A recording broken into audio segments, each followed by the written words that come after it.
बिस्मिल्लाहिर्रहमानिर्रहीम। मैं डॉक्टर फैसल हारून, माहिर अमराज़ शुगर। और आज जनाब हम बात करेंगे कि जनाब हमारे जो डायबिटीज़ के पेशेंट हैं जिनको हम एस इनहिबिटर या ARBs जो ब्लड प्रेशर की दवाएं, और जो हमारे मरीज़ जो शुगर के मरीज़ है जिनको ब्लड प्रेशर भी होता है, उनको जब हम शुरू करवाते हैं तो फिर उसके बाद जो है वो क्या जो है वो असरात होते हैं।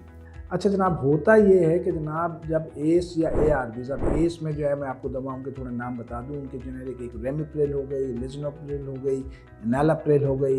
ये प्रिल वाली जितनी दवाएं हैं उनको हम एस इनहिबिटर्स कहते हैं। और ARBs में जो है वो लोसार्टन हो गई, वल्सार्टन हो गई, कैंडिसार्टन हो गई, टेर्मिसार्टन हो गई, अर्बिसार्टन हो गई, ये जो आपकी पूरी फैमिली है इसको हम ARBs कहते हैं। तो जब इन दोनों, अच्छा ये डायबिटिक पेशेंट्स में ये फर्स्ट लाइन ऑफ थेरेपी और लोग बहुत ज़्यादा जो है उसको इस्तेमाल कर रहे होते हैं। तो मैं थोड़ा सा आपको जो है वो अपने जो पेशेंट्स को मैं आपको थोड़ा सा बताऊं कि क्या होता क्या है। जब वो आप स्टार्ट करते हैं एस या ARBs, तो इनिशियली जो है वो सीरम क्रेटिनिन जो है वो आपका थोड़ा सा ऊपर जाता है, तकरीबन जो है वो 25 to 30%। फॉर एग्जांपल अगर किसी का सीरम क्रेटिनिन जो है वो 0.8 है, एक मेल है और उसका 0.8 है, तो वो जो है वो जनाब थोड़ा सा बढ़ के जो है वो 1 पे या 1.1 तक जा सकता है।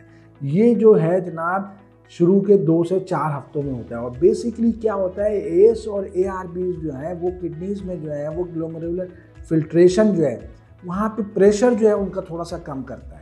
या सीधे लफ्ज़ों में, आसान लफ्ज़ों में कहूँ कि गुर्दे के जो फंक्शन है उसको थोड़ा सा जो है वो स्लो डाउन करते हैं, उनको थोड़ा रेस्ट पे जो है वो लेके आते हैं, रेस्ट मोड के ऊपर।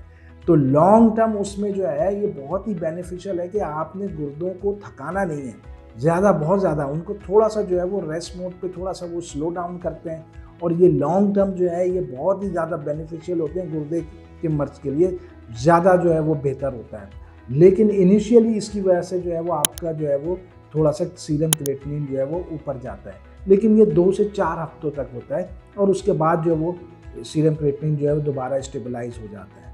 लेकिन हमारे यहाँ मरीज़ जो है वो थोड़े से, और हमारे जो पुराने जनरल प्रैक्टिशनर्स हैं, जब वो पेशेंट अगर कहीं हमारे पास से कहीं और जाता है तो वो जनाब वो एक चीखो हाहुकार शुरू हो जाती है कि भाई कौन सी दवा दे दी, कौन सी दवा दे दी। और वो पुराने स्कूल ऑफ थॉट वही कैल्शियम चैनल ब्लॉकर और वही बीटा ब्लॉकर पे जो लोग होते हैं उनको रख के जाते हैं और वो फ़ौरन उनकी दवा जो है वो चेंज करके बीटा ब्लॉकर और कैल्शियम चैनल ब्लॉकर के ऊपर लेके आ जाते हैं। तो जनाब इससे घबराना बिल्कुल नहीं है।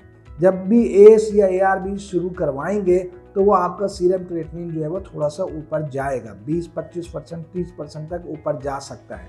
ठीक है, जैसे मैंने बताया अगर 0.8 है तो वो सीरम क्रेटिनिन 1 तक आ सकते हैं, 1.1 तक भी आ सकता है, लेकिन 2 से 4 हफ्ते बाद ये आपका स्टेबलाइज हो जाएगा। और फर्स्ट लाइन थेरेपी, और वजह उसकी यही है कि थोड़ा वो जो है वो आपके ग्लोमेरुलर फिल्ट्रेशन जो है वो प्रेशर जो है उसको भी किडनीज में ये दोनों दवाएं जो है वो कम करती हैं, और उसकी वजह से थोड़ा सा किडनी का जो वर्कलोड है वो थोड़ा सा स्लो डाउन होता है, उससे क्रिएटिनिन थोड़ा सा ऊपर जाता है। लेकिन ये शुरू के 2-4 हफ्तों के लिए होता है, उसके बाद वो जनाब नॉर्मल हो जाता है। तो आपने जब भी आपका डॉक्टर जो है वो आपको एस या ARBs शुरू करवाए तो आपने 1 महीने के बाद जो है वो आपको अपनी पुरानी सीरम क्रेटिनिन मालूम होनी चाहिए। ठीक है, और उसके बाद 1-1.5 महीने बाद आप एक टेस्ट और करा लें और देख लें कि वो जनाब नॉर्मल जो आपकी रेंज थी वहाँ पे वापस आ गई है। अगर वो उससे ज़्यादा जा रही है तो फिर आप अपने डॉक्टर से कंसल्ट करें। यूजुअली जो है कोई प्रॉब्लम नहीं, एक नॉर्मल फिनोमिना है, वो वापस उस जगह पे आ जाती है। तो मैंने कहा ये एक बहुत इंपॉर्टेंट टॉपिक है, इसको लोग थोड़ा सा दूसरे तरीके से देख ले रहे होते हैं, और फिर जनाब जो एक अच्छी दवा है जिसके बहुत सारे फ़वाइद हैं उससे हटा के जनाब वो बीटा ब्लॉकर और कैल्शियम चैनल ब्लॉकर पे डाल देते हैं, जो गुर्दों के और शुगर की वजह से ख़राब जो हो रहे हैं उसमें इतना बेनिफिशियल नहीं है एस और ARBs ग्रुप की मिलना बनिस्बत। तो ये थोड़ा सा मेरा एक मैसेज था। वीडियो को लाइक करना मत भूलिएगा, चैनल को सब्सक्राइब करना मत भूलिएगा, और इंशाल्लाह अगली दफ़ा किसी और अच्छे टॉपिक के साथ हाजिर होंगे। अस्सलाम वालेकुम।